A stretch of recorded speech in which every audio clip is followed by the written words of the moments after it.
बिस्मिल्लाहिर्रहमानिर्रहीम। अस्सलाम वालेकुम फ्रेंड्स मैं Tahzibul Hasan let's trade like pro के प्लेटफॉर्म से। फ्रेंड ये वीडियो 14 अक्टूबर 2024 मंडे के लिए है। इस वीडियो में हम एनालिसिस करेंगे गोल्ड, क्रूड ऑयल और बीटीसी का। जी, मंडे वाले दिन जापान, कनाडा और यूएस में बैंक हॉलीडे है। मार्केट में वॉल्यूम थोड़ा कम रहेगा, मार्केट स्लो चलेगी। और अगर जियोपॉलिटिकल सिनेरियो देखें तो कहीं भी कोई खातिर खा न्यूज़ नहीं नज़र आ रही, कोई जंग बंदी की, कोई ट्रूस प्रपोजल या कोई जंग में शिद्दत आई हो। नॉर्मल चल रहा है सब। तो मार्केट टेक्निकल चलेगी और थोड़ा स्लो चलेगी। जी फ्रेंड्स, गोल्ड से एनालिसिस स्टार्ट करते हैं। गोल्ड पे फ्राइडे वाले दिन के लिए हमारा यहाँ कहीं री एंट्री पॉइंट था।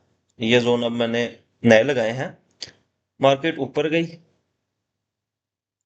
और हमारे री एंट्री जोन पे नहीं गई, हमारे इस स्ट्रांग बाय जोन से नीचे जो 2605 और 2609 वाला जोन था, वहां से ये जुमेरात को सीपे डेटा में ऊपर गई थी, तो ऊपर ही रही। और यहाँ पे हमारा सेल जोन था 37 से 47 का। 37 लगाने के बाद मार्केट तकरीबन 34 तक गई, 33 तक गई, 30-40 पिप्स दिए और फिर मार्केट ऊपर चली गई। ऊपर जाने के बाद मैंने ये रीएडजस्ट किया था ग्रुप्स में, फिर रीएडजस्ट करके जोन दिया था 40 से 47 का।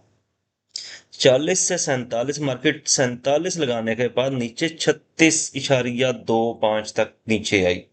110 पिप्स थे टॉप से और तकरीबन 40 पिप्स थे bottom of the sell zone. वहां पे प्रॉफिट बुक कराया और ब्रेक इवन करा दिया, क्योंकि मार्केट नीचे किसी वॉल्यूम से नहीं आ रही थी, स्लो स्लो ऊपर जा रही थी। नेक्स्ट हमारा सेल जोन था 57.5 से लेकर 64 तक। मार्केट 61 लगाने के बाद नीचे आई। नीचे कहां तक आई? 55 तक। ये भी तकरीबन थोड़े से प्रॉफिट में क्लोज हुई, लेकिन सेल से कोई खातिर का फायदा नहीं हुआ। अलबत्ता हमारा जो बाय का जोन था वो स्किप हुआ। अगर वो मिल जाता तो अच्छा प्रॉफिट मिल सकता था। ठीक, लेकिन सेल जोन से भी ओवरऑल हमने तकरीबन 150 पिप्स, तीन जोन से, दो जोन से, बल्कि दो जोन से 150 पिप्स ले लिए थे। सफिशिएंट था, फ्राइडे था और पीपीए का डेटा भी आया हुआ था। जी फ्रेंड्स, मार्केट मंडे को क्या कर सकती है? एक तो ये बात बताऊं कि ये जो डिसेंडिंग ट्राइंगल बनी हुई थी, मार्केट ने जब अपना ऑल टाइम हाई लगाया था 2686, उसके बाद market, gold market under pressure थी। मार्केट ऊपर से सेल के स्ट्रक्चर H4 में डेली में भी बनाती आ रही थी और नीचे की तरफ थी। ग्रेजुअली नीचे आई और इस सपोर्ट एरिया पे आके इसने कंसोलिडेशन की। ये जोन मैंने तीनों दिन प्ले करवाया था। मार्केट ऊपर चली गई। अब या तो ये होता कि ये डिसेंडिंग ट्राइंगल थी, इसका नीचे ब्रेकआउट होना चाहिए था, लेकिन नीचे स्ट्रांग जोन था, इसने ये बेस ब्रेक नहीं की और ऊपर ब्रेकआउट दे दिया। अब मार्केट का जो शॉर्ट टर्म में सेल प्रेशर था या बेरिश ट्रेंड चल रहा था, वो भी बुलिश रिवर्सल उसका हो चुका हुआ है। जी। और दूसरा, ये H4 में ये आपको ब्राउन कलर की ट्रेंड लाइनें नजर आ रही हैं, चैनल नजर आ रहा है असेंडिंग। मार्केट इसको फॉलो करते हुए जा रही है। जी, इस लिहाज से इसका अगला टारगेट 2735-40 के पास पास बन रहा है कि मार्केट इस असेंडिंग चैनल की अपर ट्रेंड लाइन को टेस्ट करे और फिर नीचे की तरफ आए और वहां से अच्छी सेलिंग मिल सकती है।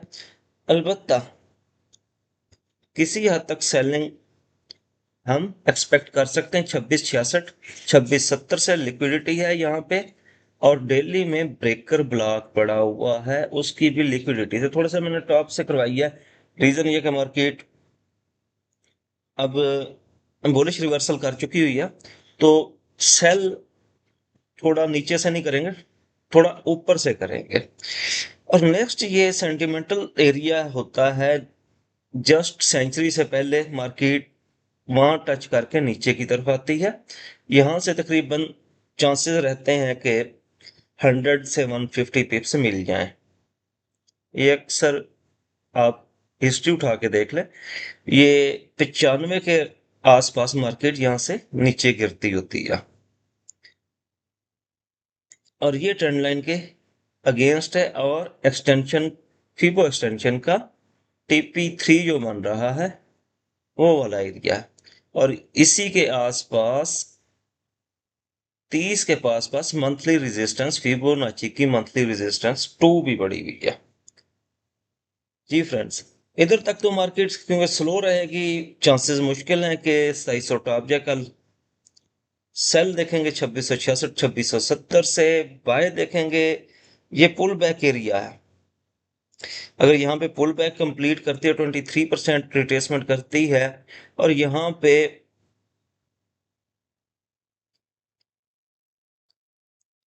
H4 की सेकंड कैंडल पे एनगल्फिंग भी पड़ी हुई है, ऑर्डर ब्लॉक पड़ा हुआ है, तो यहां से एक बाइंग ली जा सकती है। लेकिन स्ट्रांग बाइंग 26-23.6 से 26-35 बनेगी। मंथली फीबो का 23.6% का लेवल है, और वीकली फीबो लगा के देखें तो यहाँ पे 50% का लेवल पड़ा हुआ है फीबो रिट्रेसमेंट का। जी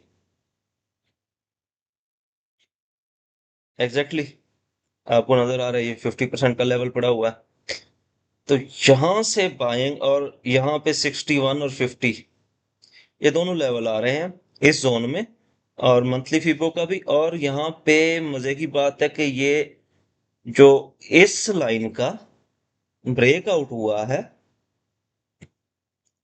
ये वाली जो ट्रेंड लाइन मैंने लगाई हुई थी, सॉरी,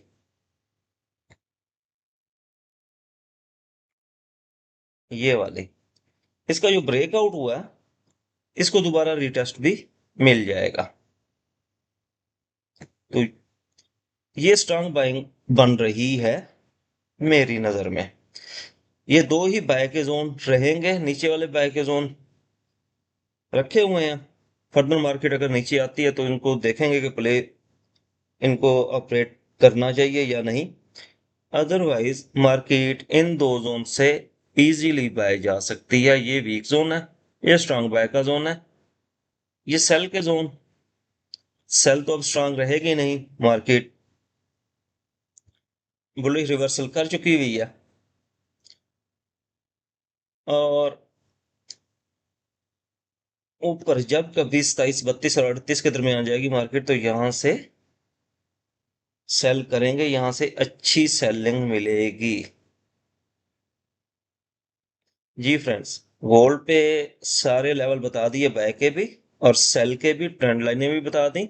और जो ट्रायंगल थी जिसका ब्रेकआउट टेक्निकली बेयरिश होना चाहिए था, लेकिन बेस लाइन जो उसकी बनी थी वो स्ट्रांग लेवल पे बनी थी, इस वजह से उसका बुलिश ब्रेकआउट हुआ, मार्केट ऊपर गई है। जी फ्रेंड्स, नेक्स्ट पेयर हमारा क्रूड ऑयल। क्रूड ऑयल पे देखें, ये हमने कल फ्राइडे के लिए बाय का जोन दिया था, मार्केट ने पिन पॉइंट इसको टेस्ट किया, ये था 73.52 से लेकर 74.0, और मार्केट नीचे आई थी 73 पॉइंट, कहाँ तक, 73.95 तक, और फिर इसने ऊपर की तरफ सफर शुरू किया, 75.36 तक ऊपर गई। अभी मार्केट इसी रेंज में है, और यहाँ पे एक इसने बाय का सेटअप बना के बनाया है। मार्केट ऊपर जाएगी क्योंकि ये जिस लेवल से अप जा रही है, तो इसको इस सप्लाई जोन तक जाना चाहिए, यहां से ही हम सेल करेंगे टॉप से। और बाइंग दोबारा जो देखी जा सकती है वो इस लेवल से देखी जा सकती है, नीचे वाले 72.38 से। सेफ बाइंग रहेगी, अदरवाइज रिस्की बाइंग करना चाहते हैं तो इस लेवल से आप दोबारा बाइंग कर सकते हैं। अदरवाइज टॉप से हम 77 के पास पास से सेल करेंगे।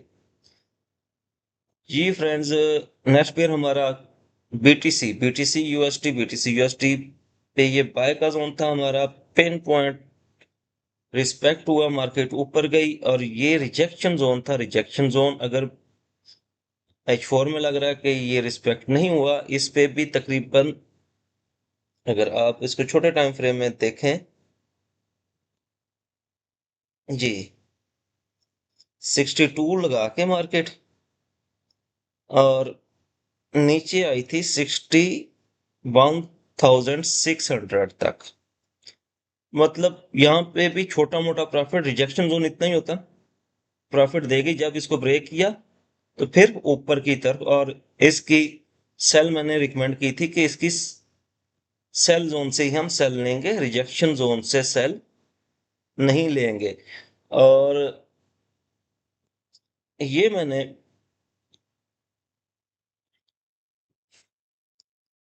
ग्रुप में यहां से सिग्नल भी दिया था कि 59,000 और 58,000 से आप बाय करें 57 के एसएल के साथ, और टीपी रखें 59,500, 60, 61, 62, 62,500 लास्ट टीपी था। सारे टीपी कल हिट हो गए थे और अभी भी कुछ ने होल्ड किया हुआ है। उनको बोला कि 64,000 तक आप इसको टीपी ले सकते हैं, इवन के 65,000 तक भी जा सकती है मार्केट। इस सप्लाई जोन से हम इसको सेल करेंगे। अगर आप इसको बाय री एंट्री लेना चाहते हैं तो ये रिजेक्शन एरिया में दोबारा आती है, तो इसको टेस्ट करके फिर ऊपर जाने लगती है, तो यहां से आप बाय ले सकते हैं। क्योंकि मार्केट नीचे डिमांड जोन से उठी है, तो डिमांड जोन से जब भी मार्केट उठती है तो सप्लाई जोन तक इसका जाना लाजमी होता है, अनटिल अनलेस कोई फंडामेंटल ना आ जाए। जी फ्रेंड, बीटीसी का अब हम सेल देखेंगे। सेल बाय तो हमने ले लिया, अच्छा प्रॉफिट लिया। सेल 65,300 से 66,000, इवन के मैं रिकमेंड करूंगा 65-66 से 65,000 से भी आप सेल कर सकते हैं। और ये रिजेक्शन जोन थोड़ा सा प्ले हुआ, इसको डल किया। मार्केट अभी ईयरली लेवल के भी ऊपर खड़ी है, चांसेस हैं कि ये सप्लाई को टैप करके सेल लाए। जी फ्रेंड्स, आज एनालिसिस में इतना ही। अपना ख्याल रखिएगा। अल्लाह हाफिज।